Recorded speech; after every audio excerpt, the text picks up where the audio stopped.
ఈరోజు సింహరాశి వారికి విద్యార్థులు సమయాన్ని వృధా చేయడం, చెడు స్నేహితులు తిరగడం వల్ల చదువు పాడవుతోంది, జాగ్రత్త. ఉద్యోగస్తులు ముఖ్యంగా ఆఫీసులో మీ పనిని వేరే వాళ్ళకి అప్పగించడం వల్ల ఇబ్బందులు కనపడుతున్నాయి, జాగ్రత్తగా ఉండండి.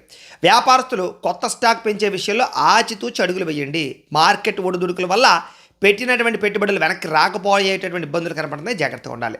స్త్రీలు విలువైనటువంటి ఆభరణాలు లేదా వస్తువులు కొనేటటువంటి విషయంలో అజాగ్రత్త వహించకండి, జాగ్రత్తగా ఉండండి. పరపురుష వ్యామోహం వల్ల సమస్యలు ఉన్నాయి, కొంచెం జాగ్రత్తగా ఉండాలి. ఇక విదేశాల్లో ఉండే భారతీయులకి డాక్యుమెంట్ గడువులు ముగిసే లోపే రెన్యువల్ చేయించుకోవడానికి ప్రయత్నం చేయండి. చివరి నిమిషంలో చేసే ప్రయత్నాలు టెక్నికల్ సమస్యల వల్ల మీకు ఇబ్బందులు కలిగిస్తాయి, ఒత్తిడిని కలిగిస్తాయి, జాగ్రత్త. సంపాదనకు మించి ఖర్చులు చేయడం వల్ల, ఆడంబరాలకు పోయి క్రెడిట్ కార్డులు వాడేసి వ్యక్తిగత రుణాలు తీసుకోవడం వల్ల భవిష్యత్తులో ఆర్థిక ఇబ్బందులకు గురవుతారు, జాగ్రత్తగా ఉండాలి. అలాగే ఎవరికి కూడా గ్యారంటీ సంతకాలు పెట్టకండి. మీరు తీసుకున్నటువంటి అప్పుల వడ్డీలకు సంబంధించినటువంటి చెల్లింపులో జాప్యం జరగడం వల్ల బ్యాంకులు మిమ్మల్ని ఇబ్బంది పెడతాయి. కాబట్టి ఏదైనా అప్పు తీసుకుంటే వెంటనే కట్టేయడానికి ప్రయత్నం చేయండి. ప్రయాణాలు చేసేటప్పుడు ఇబ్బంది కలుగుతోంది, విదేశీ ప్రయాణాలు వాయిదా వేసుకోండి. అలాగే వివాహ సంబంధాలు చివరిదాకా వచ్చి చేజారే పరిస్థితి కనపడుతోంది. కుటుంబ వారసత్వ ఆస్తుల విషయంలో తోబుట్టువులతో కానీ అన్నదమ్ముల మధ్య కానీ మాట పట్టింపులు వచ్చే అవకాశం కనపడుతోంది, జాగ్రత్తగా మాట్లాడుకోండి. కొంతమంది వ్యక్తులు మిమ్మల్ని రెచ్చగొట్టడానికి ప్రయత్నం చేస్తూ ఉంటారు, కాబట్టి ఎవరితోటి గొడవలు మాత్రం పెట్టుకోకండి ఈరోజు.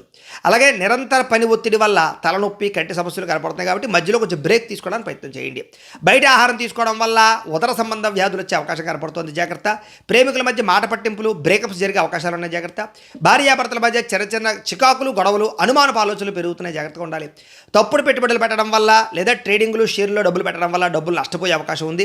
అలాగే కొంతమంది వ్యక్తులు మీ బలహీనతతో ఆడుకుంటారు, కాబట్టి వ్యసనాల జోలికి వెళ్ళకండి. స్త్రీలు ముఖ్యంగా పరపురుషులతో జాగ్రత్త. బ్లాక్ మెయిల్ చేసే అవకాశాలు ఉన్నాయి, ముఖ్యంగా కాలేజీ స్త్రీలు జాగ్రత్తగా ఉండాలి. మీకు కనుక లక్ష్మీదేవి అంటే ఇష్టం ఉంటే కనుక ఒకసారి లైక్ చేయండి. అలాగే రేపటి రాశిఫలం కూడా మీకు రావడానికి సబ్స్క్రైబ్ చేసుకోండి, ఫాలో అవ్వండి. ఇక్కడ కనపడుతున్నటువంటి ఈ లింక్ మీద మీరు క్లిక్ చేసినట్లయితే మీకు ఇంట్లో లక్ష్మీదేవికి ఎలా పూజ చేసుకోవాలో వీడియో వస్తుంది.